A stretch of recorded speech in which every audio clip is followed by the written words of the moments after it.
Thank you very much for joining us this morning, where we'll be covering optimizing security with security, orchestration, automation, and response. And from now on, I'm going to call it SOAR because that was a mouthful that I've just repeated there.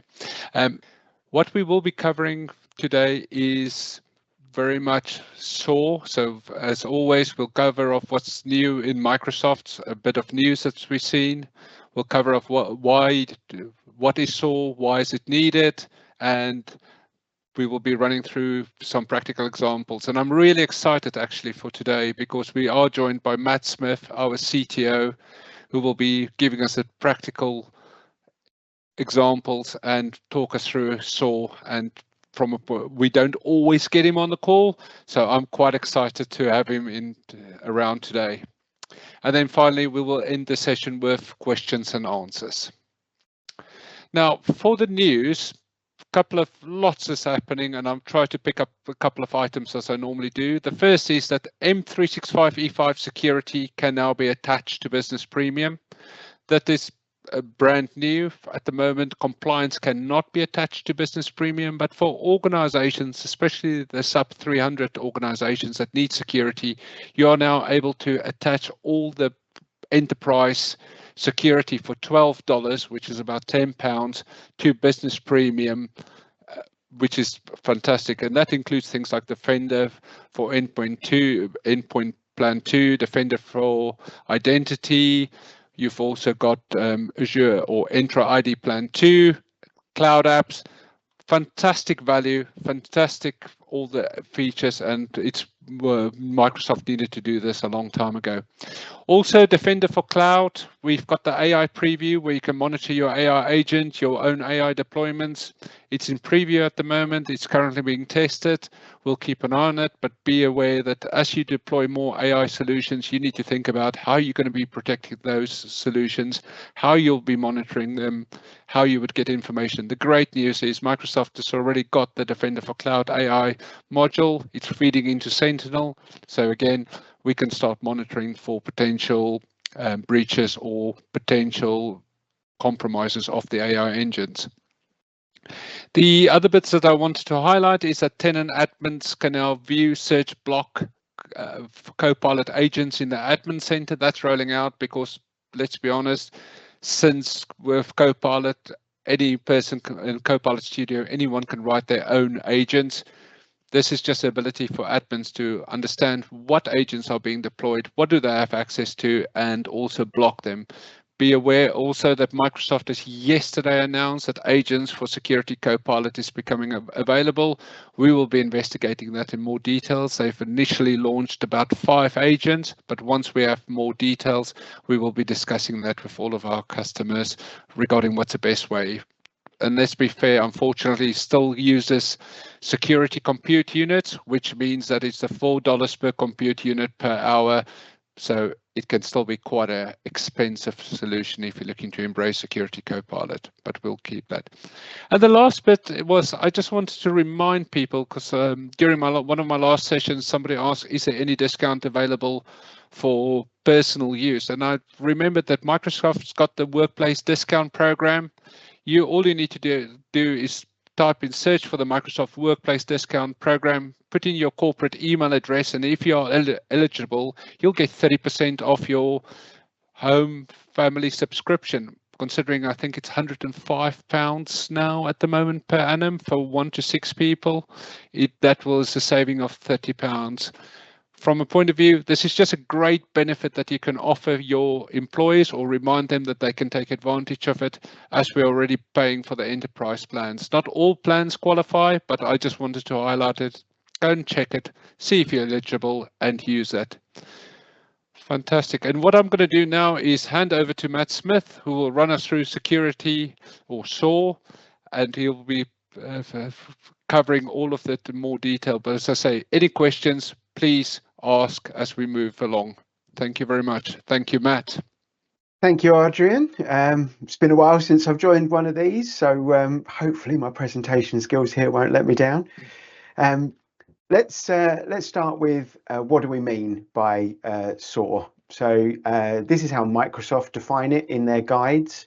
And today I want to take you through our take on security orchestration, automation and response. I'm going to use a few practical examples. Hopefully the demo gods will play nicely, and you'll get to see some of this capability in action. So I'm going to start out with one of the easiest ways into automation in Microsoft Defender. It's a service called Automated Investigation and Response. It's often abbreviated as AIR, and it's pretty much a one-click setup that provides a whole host of investigation and remediation functions in both Defender for Office and Defender for Endpoint. On screen here, I've got an example of some steps that AIR has completed on a device after malware was detected and removed. In this situation, it's eliminated the need for a member of the team to go and investigate the device after an alert triggered telling us that the antivirus service either quarantined or deleted a malicious file. The automated investigation not only checks all the processes and services that are running on the machine, but also looks for the methods that a threat actor might use to hide on the machine after the malware was removed. Now, the point of completing these steps automatically is so that we only notify the security team if there's a follow-up task or work that needs to be completed. So it's a really good example, but really simple to implement, that reduces the workload on that team through an automation process. Now, here's a different situation. This example is taken from Defender for Office 365. What's happened here, an email message was discovered with a malicious URL in it, and that was removed, which is great. It's part of the function of the system. Now, the next action from the security team would be to trawl the rest of the mailboxes looking for the same message. Your goal here is to head it off before anybody else has the opportunity to open it. So the purpose of the automation in this example is that it has gone through and searched all the mailboxes for messages that contain that specific URL, and then presented it back to the security team one at a time so that they can make a bulk decision or individual decisions on whether or not those messages should be deleted from the mailboxes. So the point of that is to retain the human element of control, but eliminate the overhead of having to go and create that search, trawl through Exchange, find all the messages, and then create some sort of script or an action in Purview maybe that would go and delete the messages. So it's just to gain that time back for the security ops team. Now, I'm not going to focus a lot on Defender, the AIR service, because I'm sure most of you have seen it or tried or use it. But if you haven't, I just want to say at this point that setting it up or using it really couldn't be any easier. In fact, there's no setup required for Defender for Office, and the default result of it being in place is exactly what I just explained. It will perform an investigation across malicious events or activity in the Microsoft Office suite of products, Exchange, SharePoint, Teams, and then present the findings and actions for each event so that you don't have to do that upfront effort. You can just take the action based on what's been found, and it presents the actions directly to you. The settings for this can all be found under the Defender portal, under settings, and then XDR. Now, these settings in here are specific for Defender for Endpoint, and the choices you need to make here are about deciding how far on your endpoint devices you're going to allow the automated action to go. So to summarize what I've got on screen here, you basically select whether or not you want that investigation to then trigger the remediation on, say, a group of laptops without any need for further approval. So that's the full remediation option that's selected in the example here. But where you've got servers or more critical systems where you can't afford to let that happen and then have to deal with a potential support problem afterwards, you might want anything where a detection occurs inside the Windows folder or the program files folder to just present back to your support team or your security team so that they can make that human interaction decision.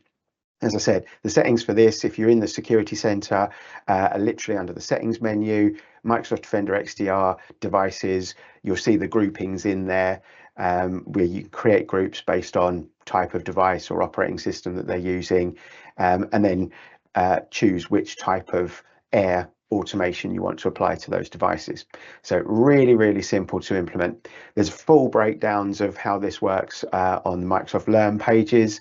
There's a couple of URL links there, and the slides have been circulated as well, so you'll be able to click on those. And I just encourage any of you who've not seen this, not used it, don't know what it is, just go and read up on some of it. Now, I'm going to move from Defender into some slightly more complex examples, excuse me, in Microsoft Sentinel. So the first thing I want to cover is, what do we mean by orchestration, automation and response in the context of Microsoft Sentinel? So let's start with the orchestration bit.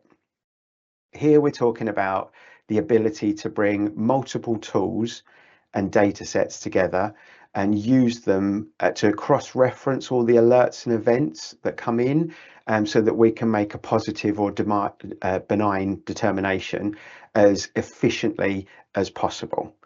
So I'm going to set the scene a little here as I build up to going through some of the automation piece.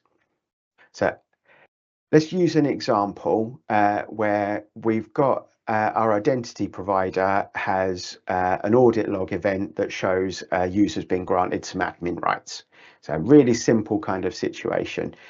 We've already got the logs coming in from our identity provider, and we're pulling those into log analytics. That's the function that sits underneath Microsoft Sentinel to collate all the data and events that we're seeing. The entry from that audit log is showing us that it was an admin user that made the user that is involved an administrator themselves, or granted them those extra rights. And we've got when the change occurred, we've got the IP address that they were using.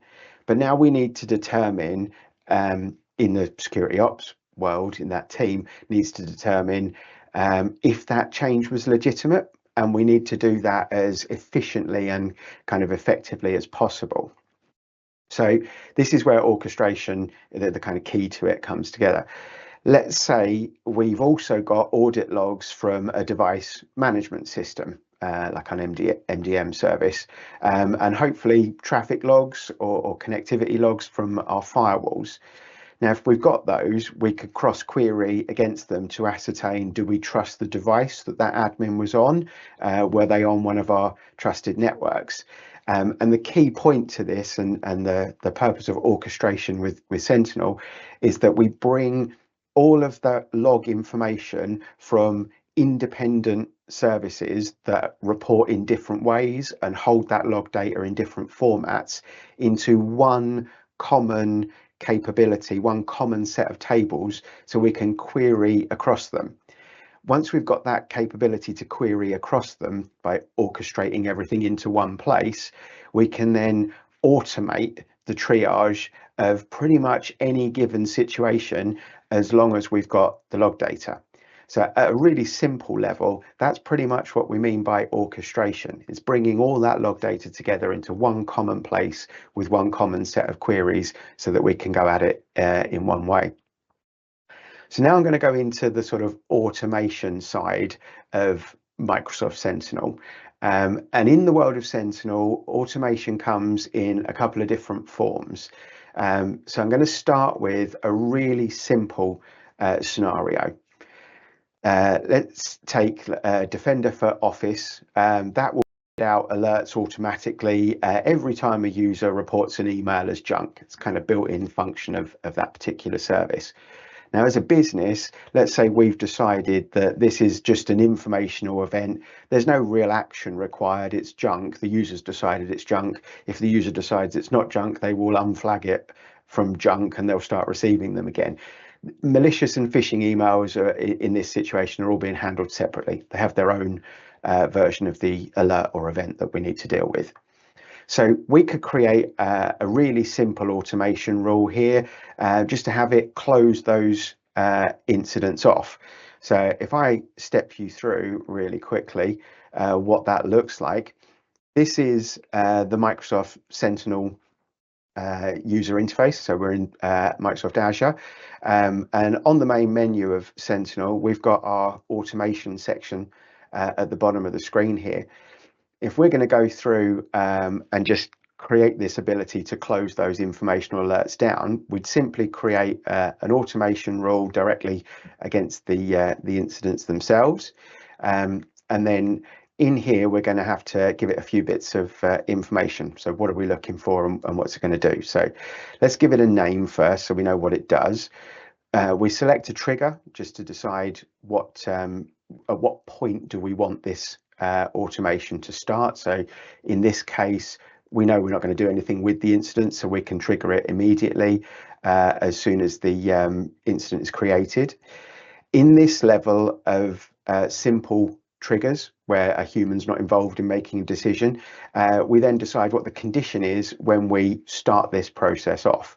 So in this situation, we're just going to go with the title of the incident because they're all going to be the same. Users reported a message as junk.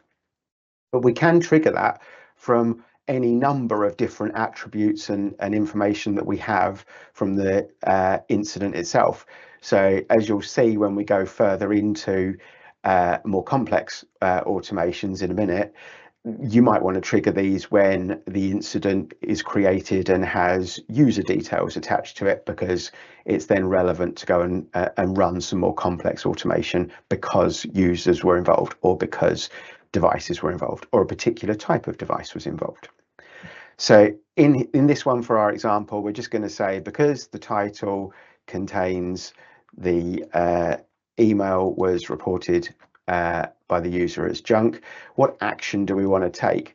There's a couple of things that you probably want to do at this stage. We know we want to change the status of it because we're going to set that to closed, and we're going to give it a reason because we're just automating out that informational event. We probably also want to make sure that we've set a user or an owner against that, otherwise everything will just show up as unassigned or not having been actioned. And then in here we're just simply going to change the status. We're going to mark it over as closed. This is just the same steps that one of our analysts might take, or a member of the help desk team. In this situation, it's benign, it's junk, we know it's junk, we know the user has flagged it as junk, we don't need to take any actions. So we can put some narrative in there so that our reports and the information that we gather, maybe at the end of the month or the end of the week when we review what incidents have gone through, has some useful, accurate information there. And that's literally it for an automation rule. We apply it, we can enable them, disable them, and they all sit here under automation in there. So there's that one that I just created. They're automatically enabled by default, and we can switch those to disabled if we don't want them to run for the time being. So really simple, really easy way to work with automation, just in terms of processing something against an incident event. Now that's pretty basic. In fact, it's very basic, but it's the starting point of triggering fully automated processes that start when an event or an incident is created. Now I'm going to get into the kind of highly customizable capability in Microsoft Sentinel, and we're going to jump into some of the playbooks. And playbooks are the kind of underlying function for all of your complex automations. So I'll start by saying, if you've worked with a playbook or seen one before, they are an existing capability in Microsoft Azure called a logic app. For those of you that have never touched a logic app, I would liken them to flows in Power Automate. They're designed to be a kind of low code way of interacting with all sorts of systems and processes that you have. It's basically any service or anything that you can connect to using an API. You can trigger an output or have it perform some sort of task for you. Now, playbooks are found in Sentinel in the same place as automations. We'll jump back in there in a second. What you'll see at the top of the screen is a couple of tabs, active playbooks and templates. The templates that you'll see in your environment will depend on what systems you've connected. When you connect services to Microsoft Sentinel, you use the Content Hub to create the connector. When you add the connector in that content solution that you'll find in the hub, you'll see a whole range of playbooks, analytics, things that you can add to the environment, and that will drive what you see in that screen. So each of them will all be slightly different. Now, as I take us into a demo of how we built a couple of different playbooks, some of this might seem much more complicated than you've worked on before, but honestly, the best way to get started with this is just to dive in and give it a try, use some of those templates that Sentinel comes with. So back into Microsoft Sentinel, there's the tabs for the templates and the active playbooks that you've got in the environment. I'm going to take us through a couple of different scenarios now. I'm going to start with a playbook. I've created some of these as templates, so we've got time to go through a few scenarios. But when you go into edit or create a playbook for Microsoft Sentinel, you'll be taken into the Logic app function in Azure. There are a couple of prerequisites that you should be aware of. If you haven't followed all of the step-by-step guides for setting up Sentinel, go in and check that in Sentinel settings, permissions have been set. Where you store these playbooks needs to have permissions to run against the Sentinel environment so it can access the data. But that's pretty much it. Once you've got that setting turned on and the resource group delegated, you're off and you can start creating these. So in here, creating the automation, literally as simple as from Sentinel automations, create a playbook. Typically you'll be creating them with an incident trigger. When creating a playbook with an incident trigger, what you're doing is pre-loading or starting that playbook off with ability to receive the incident reference details from where your analysts are. So I'll show you that when we actually execute one and you see what that looks like. So creating one with an incident trigger will start you off with a Logic app that has the Microsoft Sentinel incident as its starting point. There's no other configuration that you need to do at this point. It's connected to your Sentinel environment and will be receiving the incident reference details when you start the playbook off or when the playbook is triggered. So that might be triggered from an automation rule, or it might be triggered by an analyst or a member of your team. And I'll show you those. Now, in this scenario here, what we're going to do is use the playbook to, like the Defender Air service did, speed up the first few steps that the analysts need to take when they're going to go and investigate what's going on. So here we're taking the input of the Sentinel incident. We're going to pull out from the incident. So if I use this as an example, the incident was created, and in the incident we had some objects. I'm going to use Mr. Becker here as an example. So we have a person and we have a device that person was using. So whenever we have an incident with entities on it, we often want to know a bit more detail about that particular entity, especially the devices. Is it a device we trust? Is it compliant? Is it connected to our MDM? Is it an unknown device? You know, that sort of information. And if we can go and get that quickly up front, we can speed up the amount of work that the analysts need to do. So here we ask Sentinel just by using our add function to add an action. When we add an action, we will search for the Sentinel features and we will choose what is it that we want to go and do. And in this situation, we wanted it to go and get entity accounts and get entity devices. So that's hosts as we know them in here.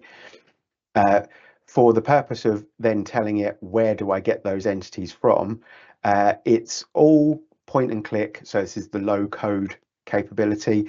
I know that I need to get those from the Microsoft Sentinel incident that I was given, and here are all the possible places that I could go and look for that entity details. So I know that on a Microsoft Sentinel incident there are a list of entities, so tell it I want entities. Because the function that I pulled from Logic App Designer was to get hosts, that has structured the API call for me into Microsoft Sentinel to go and get all the host details from that entity. Now, as we step through these, the workflow designer will add in the logic that you need depending on what you've asked for. So give that example. I asked it to get entity hosts and entity IPs, entity accounts. From there, there are going to be, or there could be, multiples of those on the incident. So the system will work out that it's going to have to run in a loop over and over each time. So it creates this for each action in here, and then I need to pass the data. So I need to pass the input into text so I can work with it. These are some of the slightly more complex bits that you'll work out as you go. And then I'm going to go and ask the system to look in other tables for more detail that I want around these hosts in this example. So from the entities, I pulled out the host names because they were available from the get entity function. Now I'm into a little bit of query against a table that already exists in Microsoft Sentinel. This is the devices information table, and I'm passing it that host name that I pulled from the entity. So these are the steps that my analysts would normally have to go and undertake in order to pull out more information about the device. And in here, they're asking the device info table for the device name, the platform, the OS version, IP, the device type. One of the key ones they'll want to know is the join type and the exposure level. So what's the risk associated with that device? They pull all of that information out, and then for each one at a time, they will add that back to the Microsoft Sentinel incident as text in the activities feed. And if we trigger that as an automated action, every time we see an incident that has a device on it, that cuts out 2, 3, sometimes 10 minutes of effort for the analyst to go and create the query, look for the tables, pull that information out, and then once they've got it, they need to record it. So they're then going to have to manually type that in. So it's all about, in this example, using the data we've already got from the different tables. Take that scenario I used at the beginning as my example for an admin has added admin rights to another user. The analyst will want to know, did they do it from a device they were authorized to do it from? Their process of elimination is working out whether or not they should have trusted that admin to do it. Has somebody compromised that admin's account and managed to connect in remotely from an unknown location on an unmanaged device and grant themselves admin rights? Type of questions the analysts will be asking. In this example of a playbook or some logic that goes to find that device info, they've skipped that whole series of steps to go and run the queries, pull the information together, format it in a consistent way, and put it into the incident.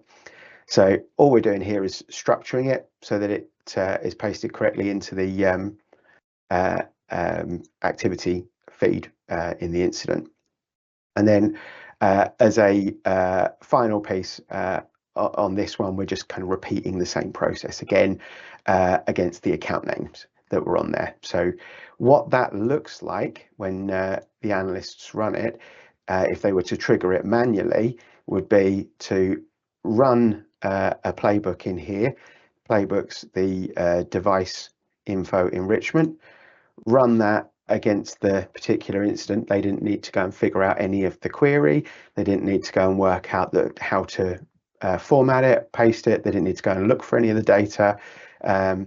Within literally a moment or two, this is where we hope the demo gods are going to work for us. The activity log will be updated. So automation rule has started. So we're running that against it.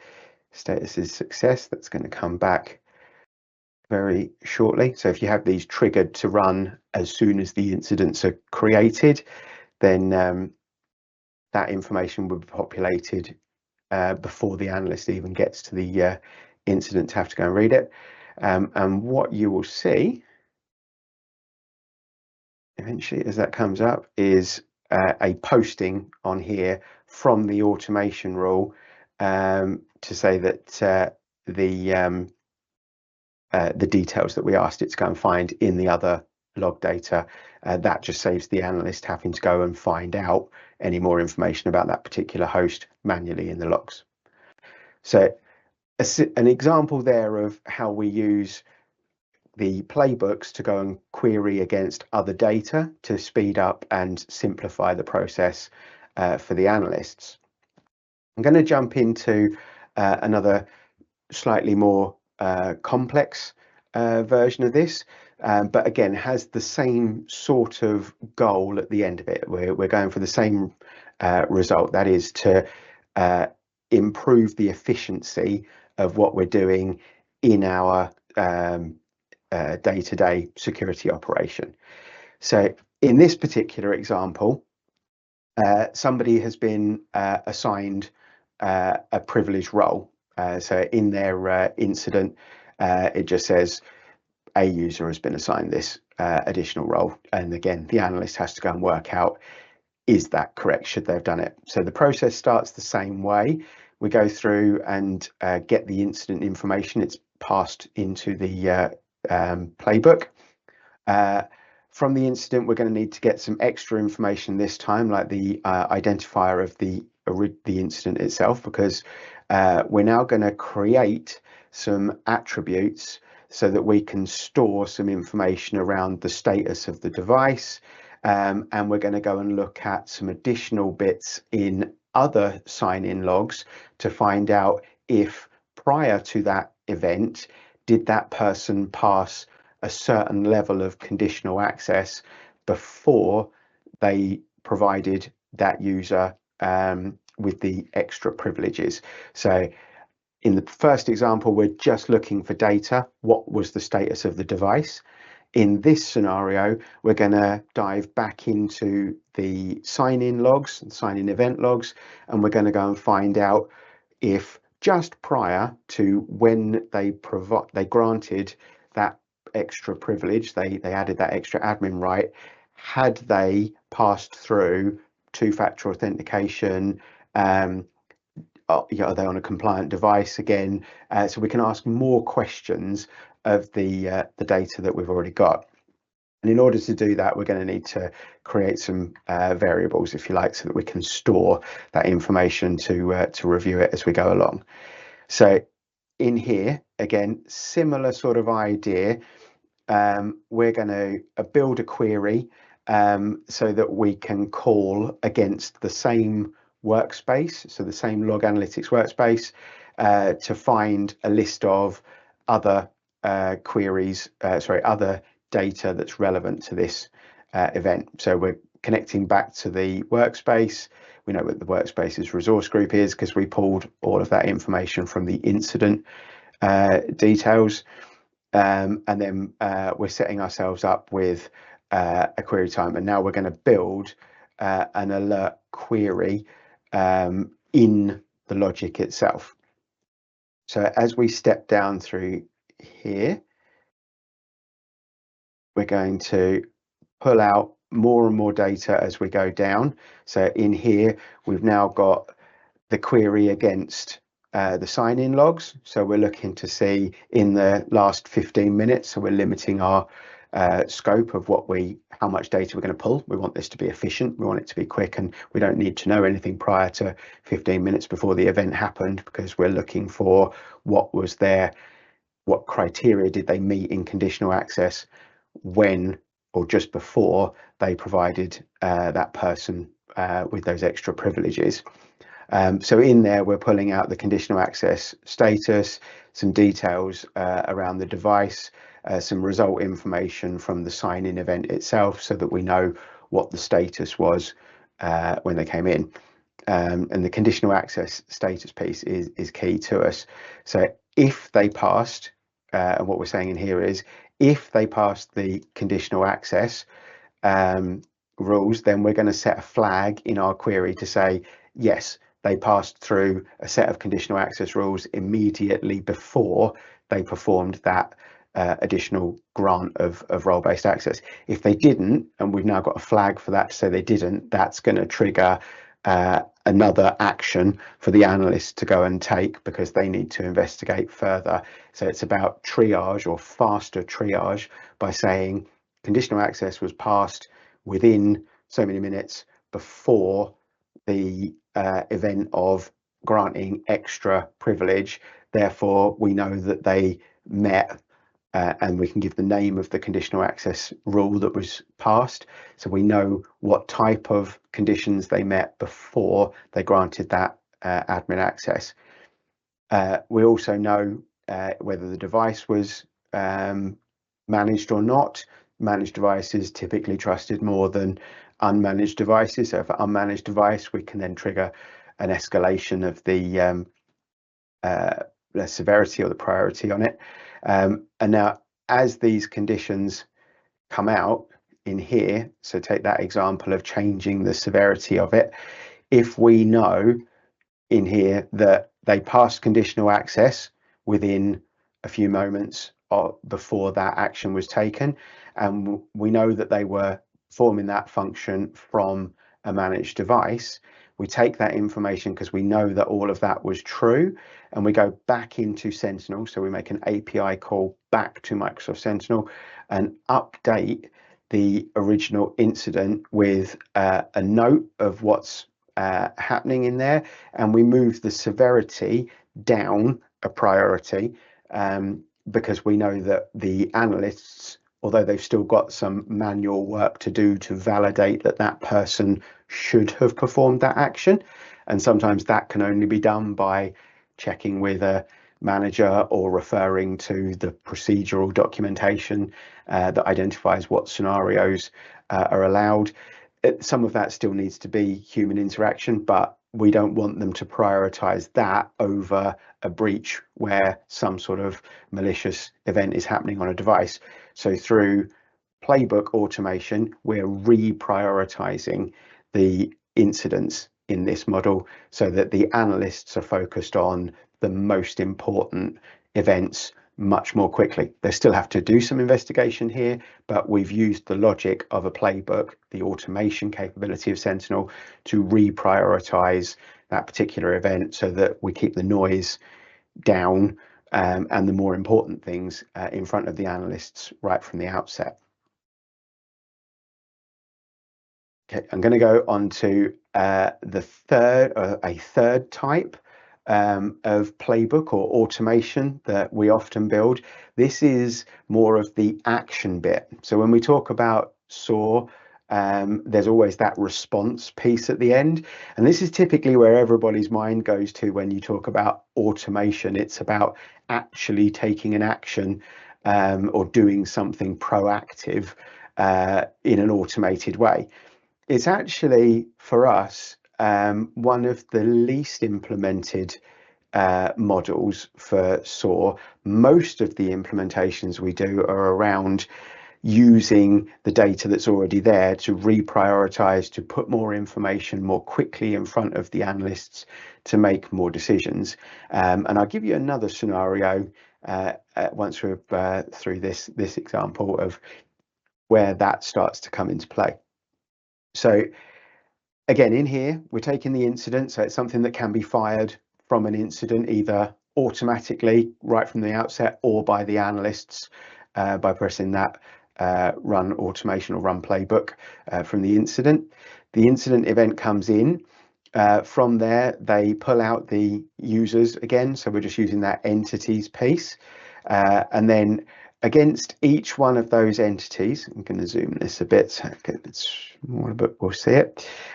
So against that, those entities that were pulled out, we're going to go into Entra ID. This could also be Defender for Identity, so we could act against the Active Directory users as well if we want to. But in this example, we're going to go to Entra ID and we're going to disable that user.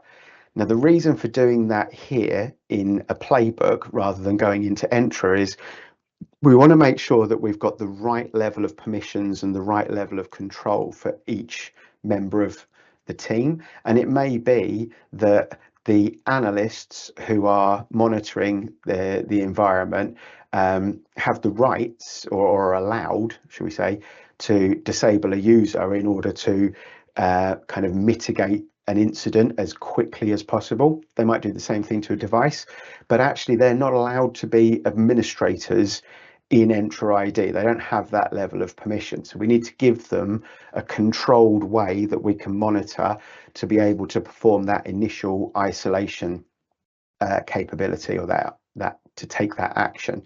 So in here, essentially what we're doing is calling out to Entra through a managed connection that the analysts don't have access to and can't use, and asking it to disable or putting the request in for it to disable that user account, and then performing some additional notifications because somebody's going to need to take action after that occurs.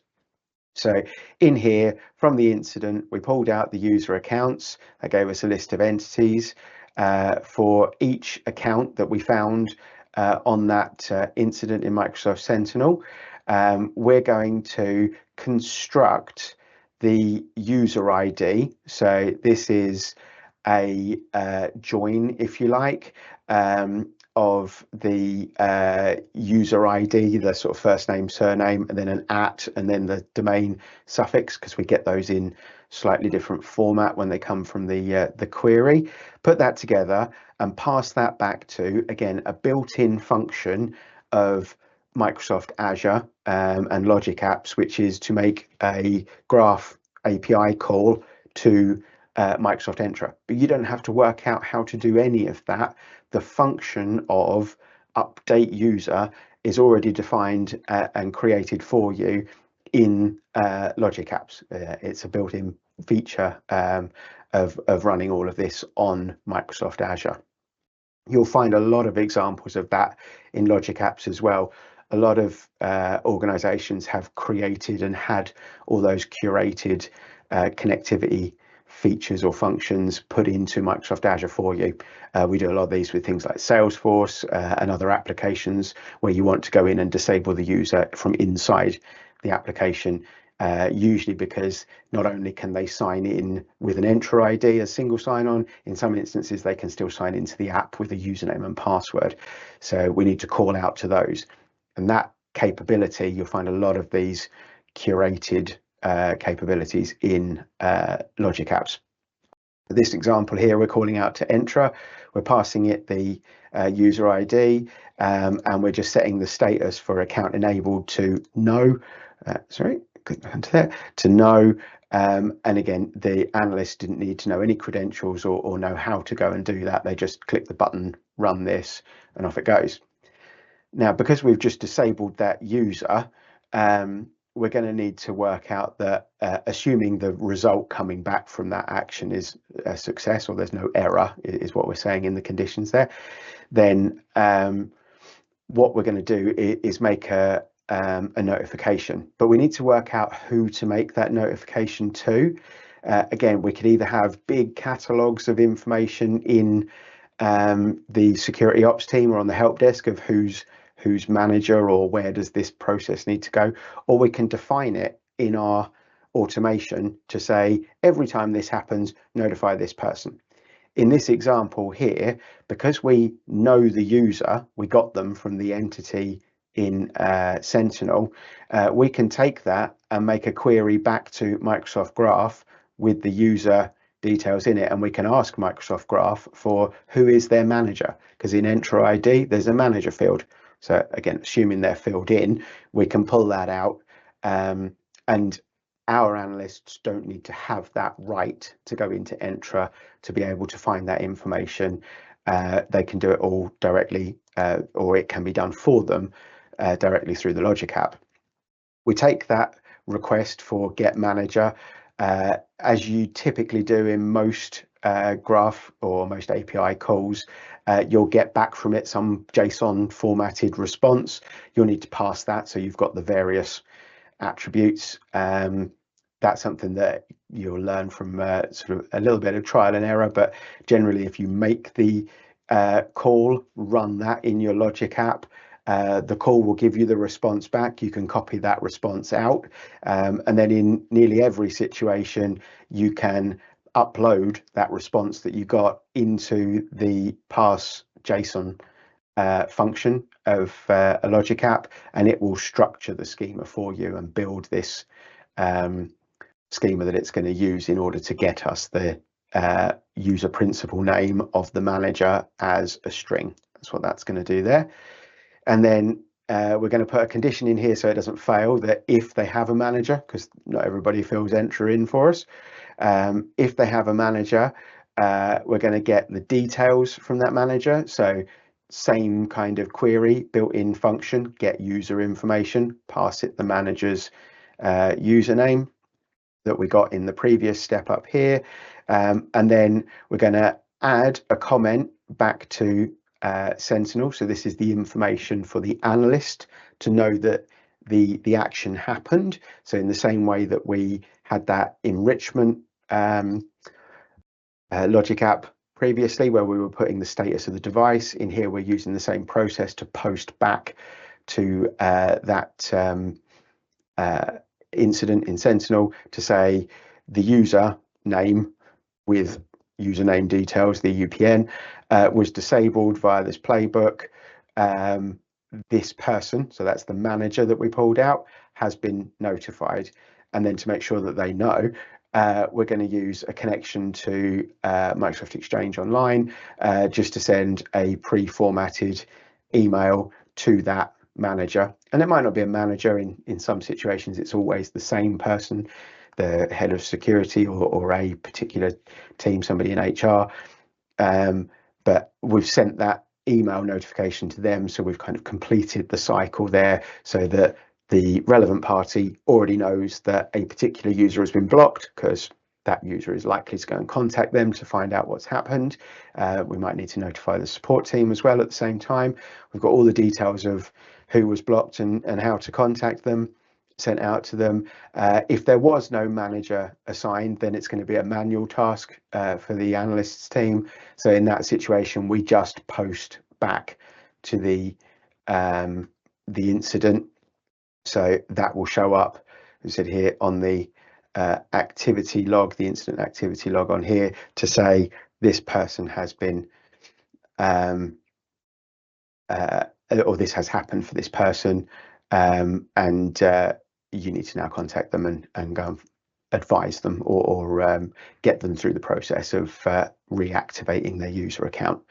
So it's all about, in that situation where we're going to perform an action, it's about taking that immediate action as kind of quickly as we need to, very targeted actions, and also doing it so that the analysts or the people who need to perform those actions, which again come from this incident action run playbook, they'd execute it from here. They don't need to know how to do it. They don't necessarily need to know or don't have to have the credentials in order to be able to perform that. It's about delegating that capability to them and giving them the ability to kind of speed that up and run that as quickly as we can, as close to the point where we find a problem as we can. So in that example where we're going to take an action directly into another system, they tend to be much more limited in terms of the number of those types of automations that we build, to the ones like this where we're going to dive into other logs, enrich the information, put or speed up the triage process to put more information in front of analysts so that they can perform their role much more efficiently. Now, I know that's kind of quite a quick sort of whistle-stop tour of what playbooks look like and how we use playbooks, but I'm hoping that that's sort of given you a bit more of an idea of what you or how you can put playbooks together, where you can go to find playbooks and start on that automation journey with the likes of Microsoft Sentinel.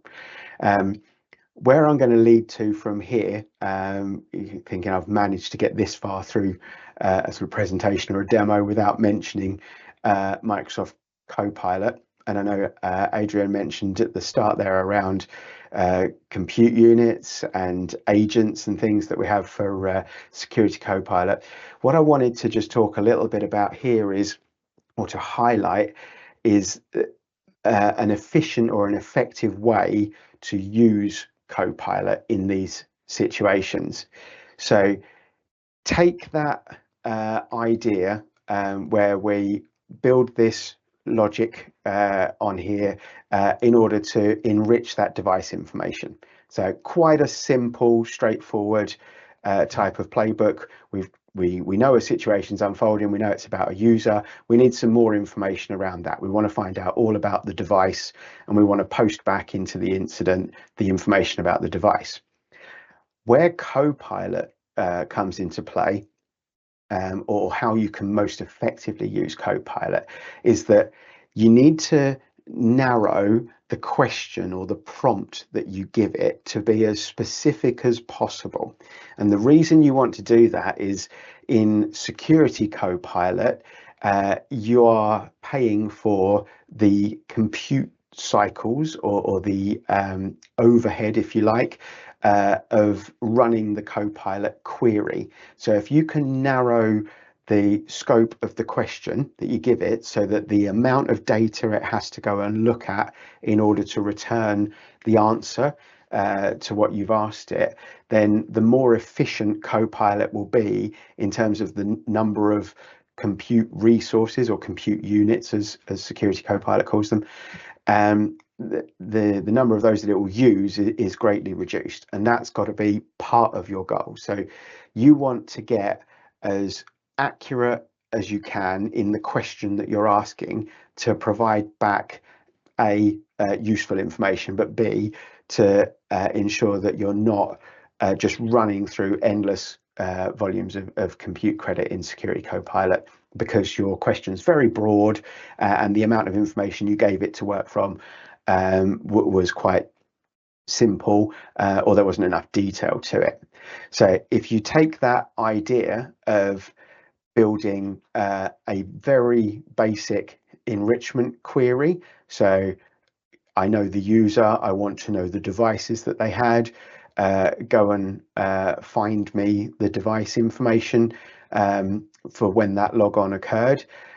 You've provided quite a simple query in here. So this one here, over to device info tables, find the device name, find the OS platform, the IP that it was on. If you then take that information that came back from the playbook query and pass that out to Security Copilot, you've immediately narrowed how broad your question is. So I'm going to kind of leave the playbooks piece here with just a thought for you around Copilot and the way you want to try and structure prompts. If you can drive those from automation, from playbooks, where you've already narrowed the query down to something sensible to ask Copilot, and you've given it very precise questions to ask, then the information coming back to your analysts, or the information that comes back that can then trigger additional playbooks that go and take action, will be way more efficient, far more accurate, and won't cost you anywhere near as much as some people have suggested to me that running of Security Copilot could be. So I hope that's given you some food for thought, some ideas on how you might use playbooks, how you might start to get involved with automation. I would say if you haven't started around the air service and the Defender systems, jump into there first. Use all the features and functions that are built in. They are by far the simplest way to get involved with this, and then start with the templates in the playbooks area of Microsoft Sentinel. Have a look at what's pre-built for you. A lot of them will literally just need you to provide some sign-in details for them to be able to function. Most of them start out as an automation that you would trigger while you were doing an investigation, so they're very controlled and easy for you to ensure that it's not just going to run off and start disabling accounts or disabling users or removing things from your environment. And it's quite a simple way for you to get some exposure to it without having to work out how to go and build those API queries. And then, yeah, start with something simple. If you can create a basic query, like a KQL query to find some information, you can then use that to write back to the incidents, and that will help you speed up your triage exercise. Okay, I think that sort of covers most of what I was going to do today. So with that, we'll move to Q&A. Thank you very much, Matt. We've got 2 minutes, so we'll try and keep it short. And a few things that came in there that I want to ask, and then we'll go to the general questions. You mentioned the air service, which is definitely a feature of just Defender for Office Plan 2. So this will mostly be for customers who's got the M365 E5 or Defender for Security, Microsoft E5 Security add-on, because it's very much a Defender for Office P2 feature. Yes, I'll answer that in two halves. So the air service in Office is a Defender for Office Plan 2 function. So the investigation around email, where you put the incident back in front of somebody to make a decision, that does require you to have Plan 2 for Defender for Office. So that's in the E5 add-on, which, as you said at the start, is now available to Business Premium customers as well, if you want to add it to that service. Separately to that, the air service for endpoint, where it will take additional investigation actions when something is discovered on a device that might be triggered by antivirus or EDR or one of those features. That's on all of the systems. The only real difference there between the enterprise plans and the business plans is in the business plans you can't do the groups. So you just choose it's on or it's not. And actually, by default, it's now on. Okay, thank you very much. We've got a question from one of our customers. Really like these playbook automations. It's for enriching and responding. How much of this is being deployed by the managed detection response teams for our MDR customers? So by default, so you're talking there about our secure365 MDR service. Correct. Yes. Out of the box, we deploy the enrichment capabilities to our customers. So the purpose for that is, as you can imagine, it's all about scale. You know, our service is to offer a consistent response as quickly as possible, to have eyes on as near to the point an event occurs. And we want to be able to prioritize those events, triage those events. So the vast majority of what we deploy out of the box is all about looking at data that's already there, enriching that data, and providing that back to our analysts. We then work with each customer to decide when there's a response action. So do you want us to do something automatically in the event something occurs? That's a case by case, and all of those are always designed individually to suit each customer, because everybody has a slightly different requirement or understanding of what they want to happen when it's a take action type of automation. I can imagine if you just publish take action and get it wrong, it can create a very interesting experience inside the organization, because just looking what you've been demoing, it looks quite complex. It looks like if you don't really know what you're doing, be very careful just before you take actions. Absolutely. That's why I say, to start with, if you're getting started with this, always begin with enrichment type automations. Use the capability to go and run queries automatically so that the information's already there when you get to the incident to do something about it and make a decision. The take action bit comes much further down the line, and we've gone as far as inserting blocks and things into firewalls, making amendments to typically online platform service firewalls, but you can actually do it directly to some of the physical on-premise firewalls as well. Things like Meraki's react quite well to that. We can make API calls to tell them to block things. Fantastic. Well, thank you very much, Matt, for joining us and helping us today, enriching our knowledge of SOAR. What I would like to say to everybody, thank you for joining us. Feel free to reach out to Matt or myself. We have another webinar on the 23rd of April, which we will be covering phishing resistant MFA, how to implement that. But please feel free to reach out, connect to us, and any questions that you might have, send it through to Matt or myself. And then we look forward to seeing it at our next webinar. Thanks, everyone. Thank you.